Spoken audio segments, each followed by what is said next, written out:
लोकसभा चुनाव की तैयारियों के साथ ही बीजेपी ने राज्यसभा चुनाव के लिए मंथन शुरू कर दिया है।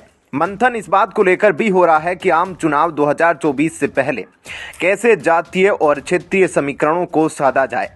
पूर्व आप नेता और मशहूर कवि कुमार विश्वास को बीजेपी पार्टी में शामिल किए बिना ही राज्यसभा भेज सकती है। बता दें कि यूपी में राज्यसभा की 10 सीटों पर 27 फरवरी को चुनाव होना है। इन सब के बीच राज्यसभा की 56 सीटों पर चुनाव का ऐलान हो गया है और इसी महीने चुनाव है। इन चुनावों के बाद लोकसभा के भी चुनाव होने वाले हैं। इन सब के बीच यह चर्चा जारी है कि किस दल से कौन नेता पहले राज्यसभा जाएंगे। ऐसे में यह भी तय हो जाएगा वे नेता अगला लोकसभा चुनाव नहीं लड़ेंगे। इस चर्चा के बीच सोमवार को प्रधानमंत्री नरेंद्र मोदी ने संसद में अपने भाषण के दौरान कांग्रेस पर जमकर निशाना साधा। उन्होंने कहा कि विपक्ष के कई लोग चुनाव लड़ने की हिम्मत खो चुके हैं। मैंने सुना है कि कई लोग इस बार भी सीट बदलने की सोच रहे हैं। सुना है कि अब लोकसभा की बजाय राज्यसभा जाना चाहते हैं। पीएम मोदी ने नाम न लेते हुए राहुल गांधी पर निशाना साधा। उन्होंने कहा कि एक ही प्रोडक्ट को बार बार लॉन्च करने के चक्कर में कांग्रेस की दुकान में ताला लगाने की नौबत आ गई है। इस चर्चा के बीच यह भी खबर सामने आ रही है कि केरल में राहुल गांधी की वायनाड सीट सीपीआई के खाते में जा सकती है। वायनाड उन 4 सीटों में से एक है जो सीपीआई को एलडीएफ के भीतर सीट बंटवारे समझौते के हिस्से के रूप में मिली है। संसद में चल रहे बजट सत्र के दौरान सोमवार को प्रधानमंत्री नरेंद्र मोदी ने लोकसभा में राष्ट्रपति के अभिभाषण पर धन्यवाद प्रस्ताव के शानदार जवाब पर कवि कुमार विश्वास ने तारीफ कर कांग्रेसियों को गजब चिढ़ाया है। उन्होंने एक्स पर लिखा, संसद में आज प्रधानमंत्री श्री नरेंद्र मोदी जी का भाषण किसी सफल राजनेता का अपने राजनीतिक विचार के प्रकटीकरण का शानदार उदाहरण था। गुजराती भाषी होकर भी संसद से लेकर देश भर की सभाओं तक सरल सहज हिंदी में वे जिस प्रकार अपनी वैचारिक शक्ति को स्पष्ट रेखा खींचकर दोनों पक्षों को सम्मिलित कर लेते हैं, वह राजनीति में काम कर रहे सभी लोगों के लिए सीखने लायक है। वहीं पिछला चुनाव हार जाने के बाद क्या इस बार यूपी में राहुल गांधी दोबारा चुनाव लड़ेंगे या नहीं, इसको लेकर अभी कई सवाल है।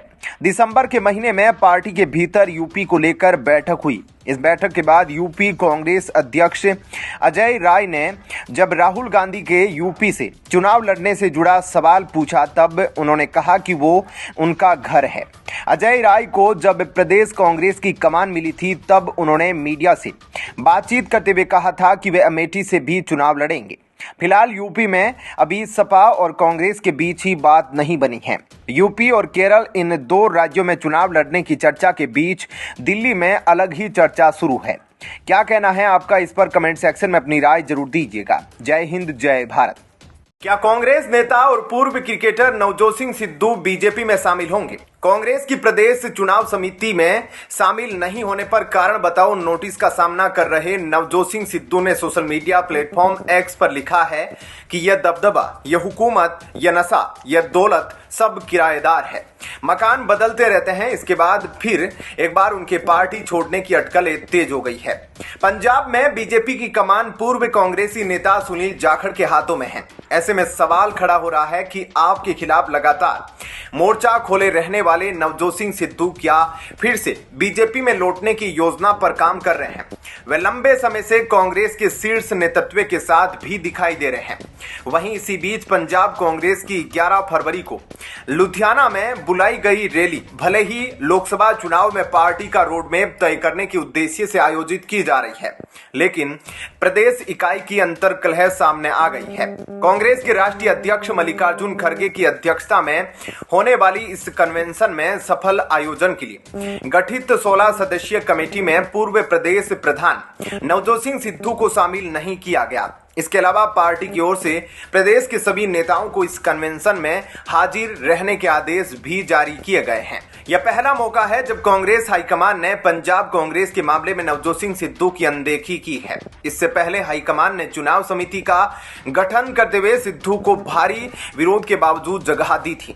हालांकि सिद्धू ने चुनाव समिति की पहली बैठक में शामिल न होते हुए उसके समानांतर अपने समर्थकों की बैठक बुलाकर हाईकमान को झटका दे दिया था।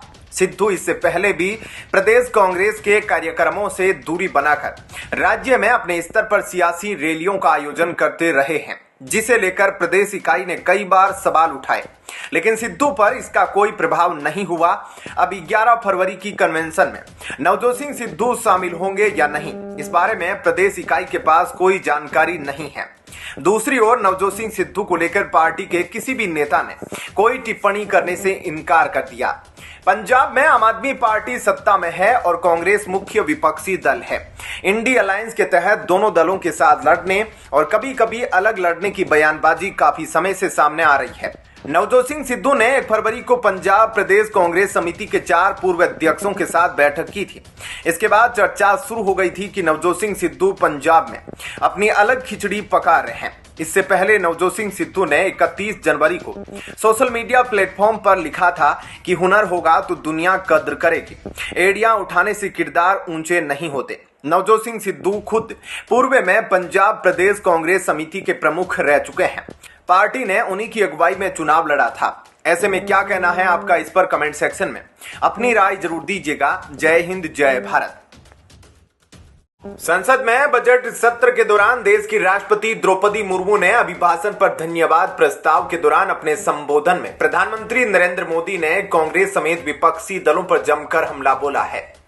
उन्होंने अपने भाषण की शुरुआत ही विपक्षी दलों पर तंज के जरिए की। इसके साथ ही पीएम मोदी ने परिवारवाद को लेकर बीजेपी पर लगने वाले आरोपों का जवाब भी दिया है और कहा कि कुछ लोग एक ही प्रोडक्ट को बार बार लॉन्च करने की कोशिश कर रहे हैं। वहीं साल 2024 के आम चुनाव से पहले कांग्रेस को दक्षिणी भारत में झटके पर झटका लग रहा है और बड़ा झटका अब लगा है। पूर्व वित्त और गृह मंत्री व कांग्रेस के वरिष्ठ नेता पी चिदम्बरम के सांसद बेटे कार्ति चिदम्बरम के पार्टी छोड़ने पर बड़ी खबर आ रही है। उनके खिलाफ तमिलनाडु कांग्रेस के कई नेताओं ने मोर्चा खोल दिया है। कार्ति चिदम्बरम को लोकसभा चुनाव के लिए टिकट न देने की मांग शिवगंगा के कांग्रेस नेताओं ने एक बैठक में कर दी। यह बैठक बूथ एजेंट्स की नियुक्ति को लेकर हो रही थी। कार्ति चिदम्बरम शिवगंगा सीट से ही कांग्रेस के सांसद है। उनके पिता पी चिदम्बरम भी शिवगंगा सीट से ही 7 बार सांसद रह चुके हैं। कार्ति चिदम्बरम पिछले दिनों यह कहकर कांग्रेस नेताओं के निशाने पर आए थे कि मोदी का कोई मुकाबला नहीं है, राहुल गांधी भी नहीं। मीडिया की खबरों के मुताबिक कार्ति चिदम्बरम के खिलाफ कांग्रेस की शिवगंगा इकाई के नेता है। शिवगंगा की कांग्रेस इकाई ने प्रस्ताव भी पास किया है कि कार्ति चिदम्बरम को लोकसभा चुनाव का टिकट न दिया जाए। जिस बैठक में कार्ति के खिलाफ आवाज उठी उसमें पूर्व केंद्रीय मंत्री EM सुदर्शन नाचियप्पन भी थे। नाचियप्पन ने ही कार्ति को टिकट न दिए जाने का प्रस्ताव पेश किया और इसे पास किया गया। अंग्रेजी अखबार टाइम्स ऑफ इंडिया से नाचियप्पन ने कहा कि बैठक में बहुत भीड़ इकट्ठा हो गई। मौजूदा लोग कार्ति चिदम्बरम के खिलाफ थे और उन्होंने शिवगंगा सीट से कार्ति को दोबारा कांग्रेस का लोकसभा टिकट न दिए जाने के खिलाफ प्रस्ताव पास करने की मांग की। बैठक में कार्ति के पिता पी चिदम्बरम के समर्थक भी थे। कार्ति के पिता पी चिदम्बरम कांग्रेस के वरिष्ठ नेताओं में गिने जाते हैं। कार्ति के खिलाफ कांग्रेस में उठी आवाजों से साफ है कि पार्टी के अंदर ही अंदर अंतर कलह है। तमिलनाडु में कांग्रेस और सत्तारूढ़ DMK के बीच सीटों के बंटवारे को लेकर चर्चा भी जारी है। ऐसे में पी चिदम्बरम जैसे बड़े नेता के बेटे के खिलाफ आवाज उठना कांग्रेस में सब कुछ ठीक न होने का संकेत दे रहा है। अब सबकी नजर इस पर है कि कार्ति चिदम्बरम के खिलाफ उठ रही आवाजों पर कांग्रेस का आला कमान क्या फैसला लेता है। कार्ति के पिता कांग्रेस के बड़े नेता भी है। ऐसे में कार्ति का टिकट काटे जाने पर उनकी नाराजगी भी कांग्रेस के लिए दिक्कत का सबब बन सकती है। ऐसे में क्या कहना है आपका, इस पर कमेंट सेक्शन में जरूर बताएं। जय हिंद, जय भारत। आम आदमी पार्टी के आरोपों को ईडी ने बताया बेबुनियाद। लीगल एक्शन की तैयारी में ईडी। दिल्ली में आपके कई नेताओं के ठिकानों पर प्रवर्तन निदेशालय की छापेमारी के बाद मंत्री आतिशी ने जांच एजेंसी पर गंभीर आरोप लगाए थे। ईडी ने आम आदमी पार्टी की नेता आतिशी द्वारा प्रेस कॉन्फ्रेंस कर लगाए गए आरोपों को निराधार करार दिया है।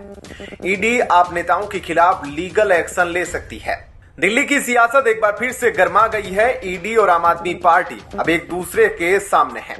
एक और जहां मंगलवार सुबह ईडी ने आम आदमी पार्टी के नेताओं के घरों पर छापेमारी की, वहीं दूसरी ओर आम आदमी पार्टी ने ईडी पर कई बड़े आरोप लगाए हैं।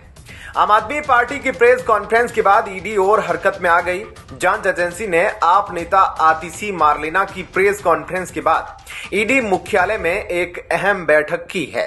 सूत्रों की माने तो ईडी के खिलाफ आम आदमी पार्टी के आरोपों की जांच एजेंसी काफी गंभीरता से ले रही है। जांच एजेंसी के सीनियर अधिकारी बैठक के बाद अब इस मामले में उचित कानूनी सलाह दे रहे हैं। सूत्रों की माने तो इस मामले में गलत बयानबाजी और अफवाहों को फैलाने वालों के खिलाफ जांच एजेंसी उचित कानूनी कार्रवाई कर सकती है। बताया गया है कि आतिशी के आरोपों की जांच एजेंसी जांच कर रही है और उसके बाद ही एक्शन की बात आएगी।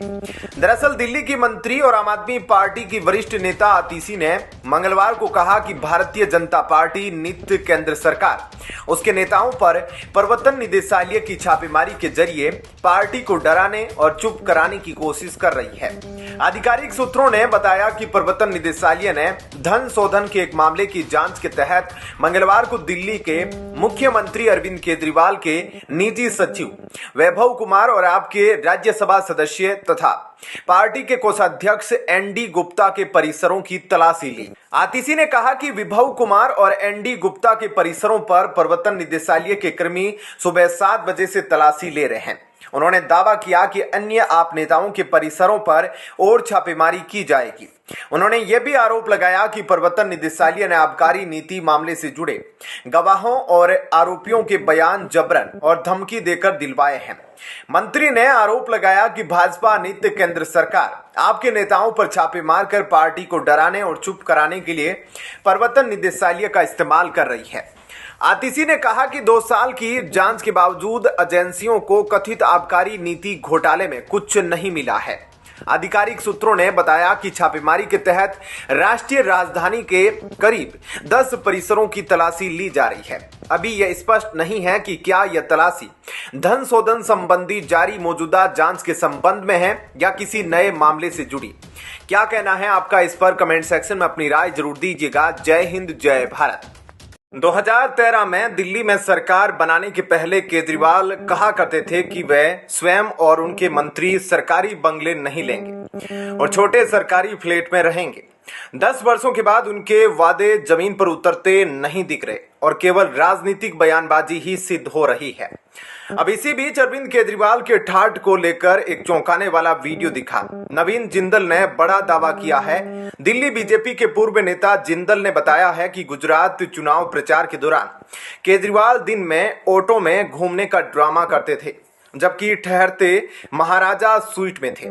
उनके अनुसार इस स्वीट का किराया 8 से 10 लाख रुपए प्रतिदिन आता है। नवीन जिंदल ने यह दावा एक्स पर एक वीडियो पोस्ट कर लगाया है। उन्होंने लिखा है, भोली भाली जनता के सामने ढीली सी शर्ट पहनकर अपने आप को आम आदमी और कट्टर ईमानदार कहने वाले दिल्ली के मुख्यमंत्री की सच्चाई देखिए। गुजरात चुनाव में जनता के सामने ऑटो में घूमने वाले रात को 5 सितारा होटलों के महाराजा स्वीट में रुकते हैं जिसका एक दिन का किराया 8 से 10 लाख था। आगे उन्होंने लिखा, शीश महल में रहने वाले केजरीवाल जी दिल्ली के टैक्स पेयर के पैसों को अपनी मौज मस्ती और ऐशो आराम पर उड़ाते हैं और जनता से झूठ बोलते हैं। मेरी अरविंद केजरीवाल जी को खुली चुनौती है, अगर वे तनिक भी ईमानदार है तो किसी भी सार्वजनिक मंच आ जाइए या मुझको बुलाइए, मैं सारे दस्तावेज लेकर आऊंगा बहस के लिए। नवीन जिंदल ने वीडियो में बताया कि महाराजा स्वीट में एक प्राइवेट स्विमिंग पूल भी है और अरविंद केजरीवाल इसमें अपने दोस्तों के साथ नहाना पसंद करते हैं। उन्होंने कहा, मैं एक आम आदमी हूं जिसके नाम पर अरविंद केजरीवाल जी टैक्स वसूल कर 8 से 10 लाख रुपए अपने और अपने निजी सचिव वैभव कुमार के लिए खर्च करते हैं। उन्होंने अरविंद केजरीवाल पर दोहरे चरित्र पर प्रश्न उठाते हुए कहा, 10 लाख रुपए के कमरे में रुके और बाहर निकलकर बैठे 80 रुपए देकर 3 व्हीलर में देश की जनता को क्या समझते हो। अब समझ में आया कि आपने अपने घर में करोड़ों लाखों के पर्दे कैसे लगा दिए। नवीन जिंदल ने कहा कि अरविंद केजरीवाल ने 40 दिनों तक प्रचार किया और उस दौरान होटल में रुके। उन्होंने कहा कि दिल्ली में लोगों के पास खाने को नहीं है, सरकारी कर्मचारियों को समय पर तनख्वाह नहीं मिल रही और स्कूल खस्ताहाल में है क्योंकि पैसा नहीं। नवीन जिंदल ने उनके आरोपों को गलत सिद्ध करने की चुनौती भी अरविंद केजरीवाल को दी। वहीं प्रवर्तन निदेशालय ने आज सुबह धन शोधन की जांच के सिलसिले में आम आदमी पार्टी के नेता और दिल्ली के मुख्यमंत्री अरविंद केजरीवाल के निजी सचिव वैभव कुमार और पार्टी से जुड़े लोगों सहित 10 ठिकानों पर छापा मारा। यह कार्रवाई पार्टी की होने वाली प्रेस कॉन्फ्रेंस से ठीक पहले की गई है। बताया गया है कि केजरीवाल के निजी सचिव वैभव कुमार, दिल्ली जल बोर्ड के पूर्व सदस्य सलभ कुमार और पार्टी के राज्यसभा सदस्य नारायण दास गुप्ता सहित कुछ लोगों के यहां तलाशी ली जा रही है। उल्लेखनीय है कि दिल्ली की मंत्री आतिशी ने आज सुबह 10 बजे प्रेस कॉन्फ्रेंस कर बड़ा खुलासा करने का दावा किया था। ऐसे में क्या कहना है आपका, इस पर कमेंट सेक्शन में जरूर बताइएगा। जय हिंद, जय भारत।